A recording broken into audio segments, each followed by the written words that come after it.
Thank you. Yeah. Thank you, Alan, and thank you all of you to come here just to put up with me. Ever since I became a grandfather, I kind of got very, very good at telling stories. So tonight, it's not going to be any talk, it's just going to be stories. Stories of what happened to me and how it relates to ministry, and hopefully that there will be something in there to inspire you to look for God's true calling, despite the circumstances. Okay, I'm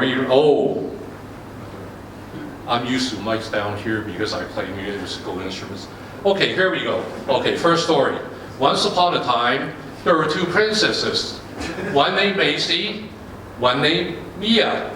No, that's the one for my granddaughter when I get back to Canada. Rewind, okay, here we go. A lot of times we don't know why things happen to us. And one of the things I'm going to share with you, I don't want to put it up, I will send it as text later. And it's one day, by the grace of God, everything will come together for one to understand why things happen to them. Until then, life is just preparation. One day, by the grace of God, everything will come together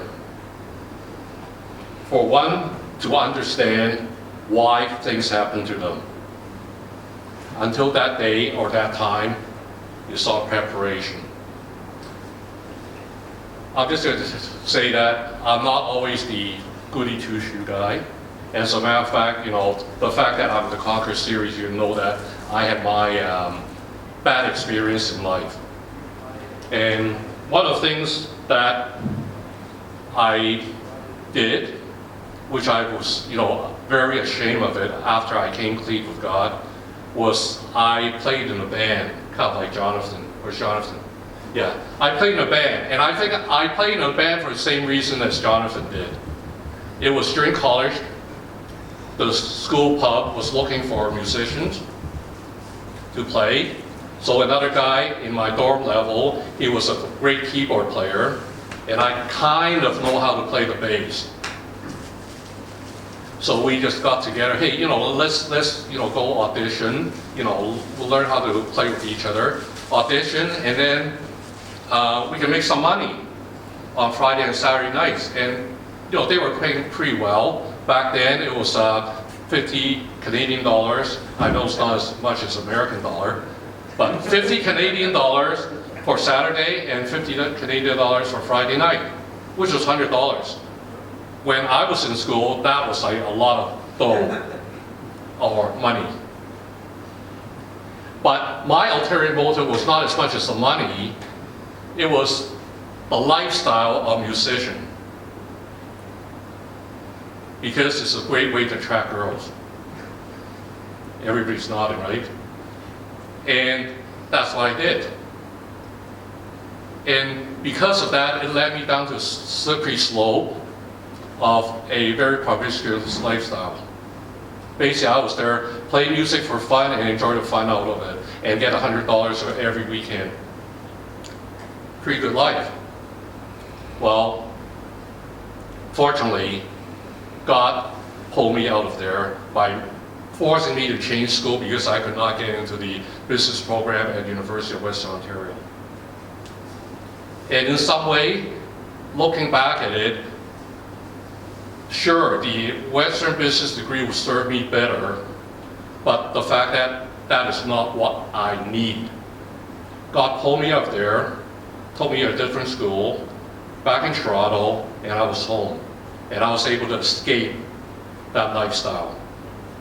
Now that lifestyle brought me a lot of shame when I came clean with God, because this is like, bad God, why did you let it happen to me? Why did you let it happen to me? But the revelation was, to this story, starting about the 1990s, the churches in Toronto, the Chinese churches, started becoming more open and less conservative about their worship style. So they started thinking about having band instead of just an organist or a pianist. And God, you taught me how to play music in a band with a song. You taught me how to mix the, the different channels of the music and make it sound good and pleasant. And then you also taught me how to lead people singing. And that was the start of my second music career, leading church worship band in a more modern style. And I don't think that would have happened if I didn't have my bad days.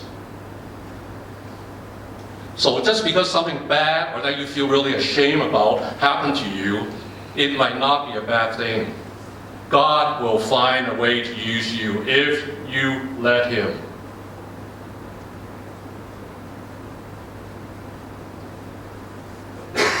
There was another thing that I had to reveal here. Is there anybody who works for the Hong Kong Police, FBI, CIA, or things like that? Okay, I had a criminal record in Canada because I was arrested. Something happened to me, it was a semi-traffic accident, but it happened with a cyclist. He was in the wrong, but I got upset because he scratched my car. And he was like making faces at me, which really stirred me up with my anger. So the next time he passed by me, I timed it, took my steering wheel and went. Looking back, that wasn't a good idea. It led to a lot of legal problems, and I was arrested. I think 2 or 3 weeks ago, I can't remember the exact sermon, they were talking about when you get arrested, you are allowed one phone call. Or at least that's what you see on TV, right? And I can tell you that is true. I had a brother sitting beside me who, Samuel, who is graduated, he graduated from law school, but I don't know whether he's certified or not. I say, Samuel, it is true that when guys call you and say you're allowed only one phone call, you are only allowed one phone call. But it's not the phone call that matters. But I was thrown into detention center. And detention center is not like Hong Kong quarantine. It's basically a locked cell, big locked cell, with other people waiting for their arrest paperwork. And you are meeting some of the people that you would not want to run into a street at night. And another thing is that because you are locked up, not Hong Kong quarantine, but real lockup, you are not allowed any privacy when you need to use a toilet in the corner.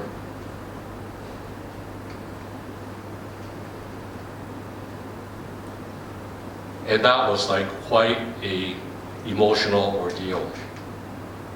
So what does that have to do? Well, later, during my previous 10 years, I served in the Philippines in poverty ministry. And the problem with the Philippines is that the government is corrupted. So if you don't like, if the police officer or anybody in authority doesn't like you, you can get thrown into jail. And there's some men who came out of jail with really traumatic experience. And like Alan was saying, when you try to counsel somebody, it's usually a very big asset that you have seen or been through what being in detention was like. Now, Canadian jail is nowhere like Philippine jails, but the feeling is there.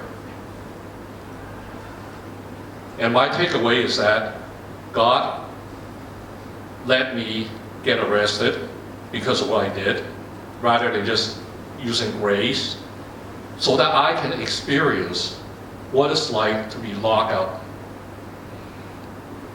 and just going to use a toilet in semi-public environment.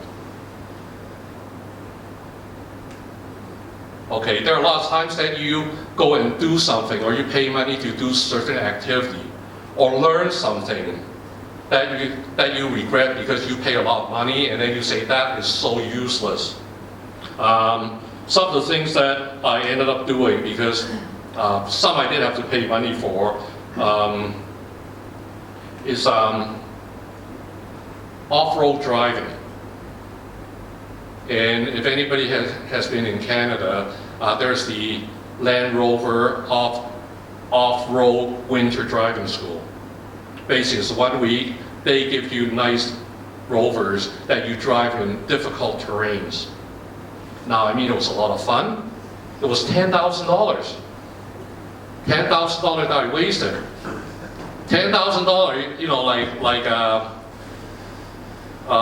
Judah say, with that money, you could, like, you know, do a lot for the people in the poor. But yet, God put me through that. In Kenya, 2014, the whole concept of why I wasted $10,000 was real to me, and it was no longer a waste. By the way, I also have a truck driving license in Ontario for whatever God no reason, just a summer job. So we were at a short-term mission trip, but it's not just a general mission trip. It was a calamity-saving mission trip from Kenya into South Sudan. Now, if you guys heard about Sudan split into Sudan and South Sudan because they don't like each other, and they felt that it's probably better to have two countries. So the poor cousin was sent to South Sudan, which was a landlocked country.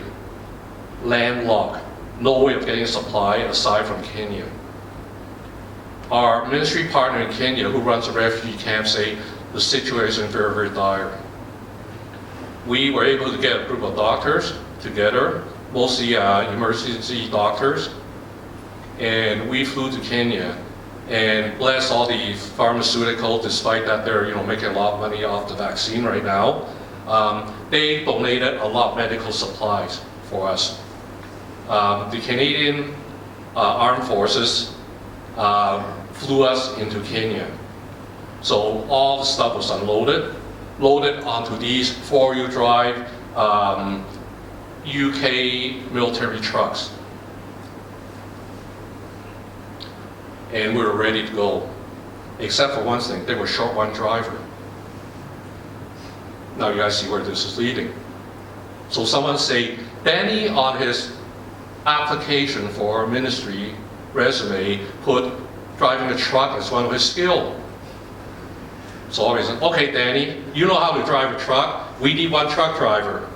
So I said, okay, fine. And like stupid me, without even thinking about the situation, I said yes.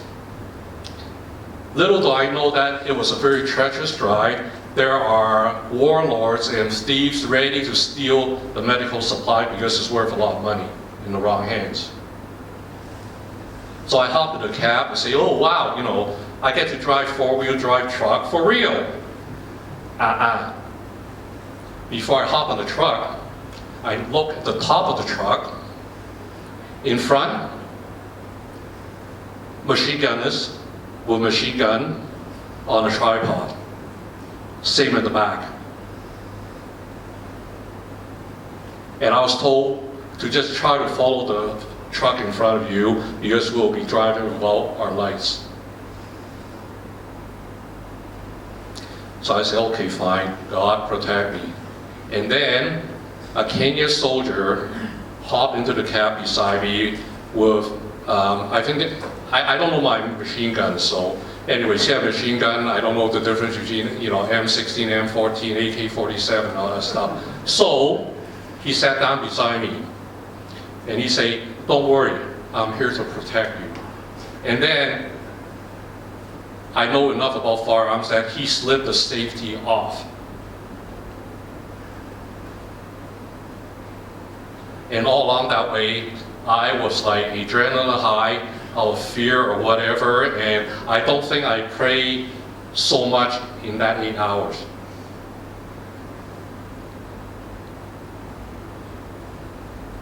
So what was a wastage of money for a thrill of a lifetime activity turned out to be part of God's way of getting medicine from Kenya airport to the South Sudan refugee camp. So anything happen to you, God will find a way if you let God use you. Okay. And so there's another thing. I did a electrician's course while I was in high school because our high school has some technical courses and I was just interested in electricity. It all started with me, 2 years old, I stuck my finger into the outlet. So I wonder how these things work. And it happened that we were donated a very, very old building that was pretty run down for ministry use in the outskirts of Philippines, in a little, very poor community called San Isidro. If you're ever in the Philippines, if you ever do get to go to the Philippines, drive by there. I don't think you want to go in there, but just drive by there. And the thing is that there was electricity, but it was all unwired and things like that.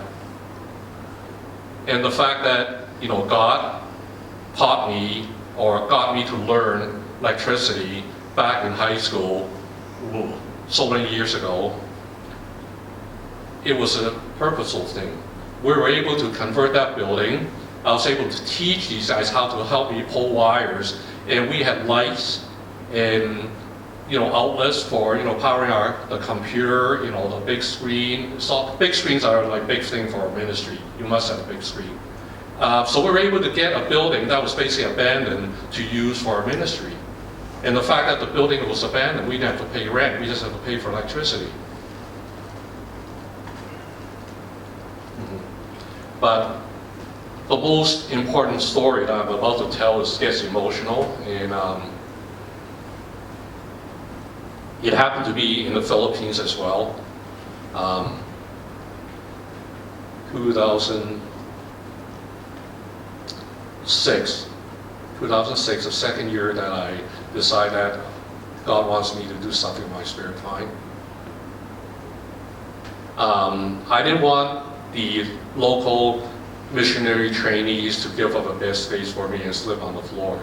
So I always, pay for a hotel and let them, be comfortable because they're serving God. They shouldn't have to give up their bed space just so I can have a bed space where I have the financial means of having a bed space. So obviously, without doing too much research, without being too prepared, I found some really low-cost, reasonable hotels that are international chain, Best Western. So, la-di-da. As it turned out to be, the lights are quite red around there. But somehow my curiosity grabbed a hold of me to see, what this poverty red light thing is. I've been to Amsterdam, Lockhart Road, Wan Chai, was there when I was growing up. So nothing will faze me, or that's what I thought. So I was walking around, and I don't look Filipino, and some people, this guy thought I looked like a perverted Chinese businessman. He came up to me, his clothes in tattered. He looks like, it smells like he hasn't been washed for a few days. And he was carrying it, he was holding his daughter by the hand. And he came up to me, "Sir, would you like my daughter for the night?" So first thing I asked him is that, "Where you're from? How old is your daughter?" He said, "My daughter is 16, so it's legal." But that wasn't the point.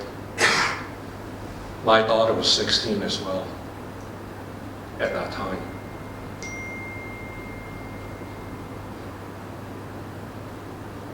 He was ready to sell his daughter to me her first night.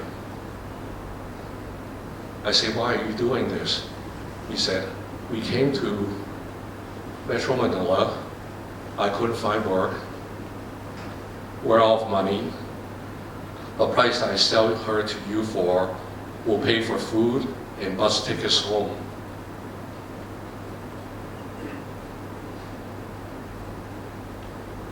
For food and bus ticket home.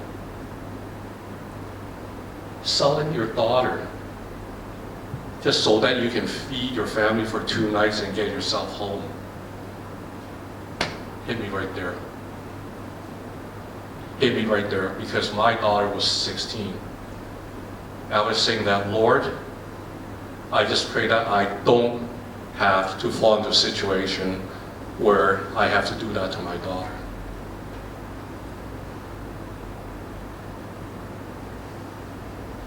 I told that man to wait for me the next morning. The next morning I went to thank God for HSBC ATMs, even in Philippines. I was able to withdraw money. And fortunately, because of the Canadian Hong Kong equivalent, I withdrew quite a sum, which was the same price that he would pay me, I would pay him for his daughter. And just to make sure, I stopped by the local grocery store and bought bread, canned luncheon meat, and some bottled drinks. When I met up with him, I gave him all this stuff, and I gave him the money. I said, here, feed your family until the next bus, and then go home. Your daughter doesn't deserve this.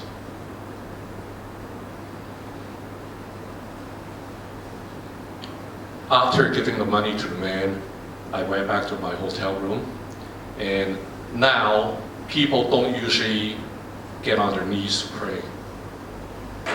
But I remember that morning, I got down on my knees. I prayed for family. I prayed to God, giving thanks that I do not have to do what that father did or tried to do. And then at that day, I made a covenant with the Lord. As long as I live, as much as if I can help it, I would not let another father sell his daughter into the trade just to feed the family. Just to feed the family. And friends, that's what it is. These are things that happened to me, and it has made an impact on my life. Some events, I couldn't understand why it happened.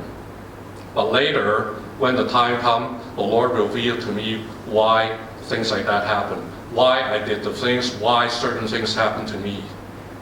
Now, Snappy, our group pilot, is not here, and I'm kind of like an aviation geek. I actually went as far as doing just over 200 hours to qualify for a pilot's license. But back then in Canada, you have to do 600, so marriage and kids kind of put a dent into that. And there was a time where I say that, Lord, it would be nice if I was able to get a pilot. I could become a missionary pilot.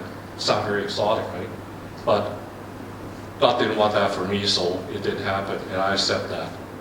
So if you guys, see how well Snappy and I get along in here and outside, it's because of this aviation thing. And he will be moving to the States, and he promised that when I visit him we'll rent a plane and fly.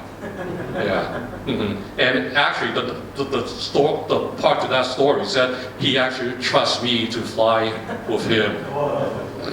Whoa, yeah, that's a lot of trust. And this was MF is you build trust on each other. That he knows that I probably know enough to fly a plane without killing him. And that's what's about. So I just want to repeat my phrase. Next week, I'm actually flying back to Toronto next Tuesday night, so I won't be here for a party, but I will leave some cards with this phrase printed on it for you guys to keep. Put in a place where you can draw on it. One day, by the grace of God, everything will come together for one to understand why things happen. Until then, life is all preparation. One day, by the grace of God, everything will come together for one to understand why things happen. Until then, life is all preparation. So like the Boy Scout logo, we're here to serve God. be prepared.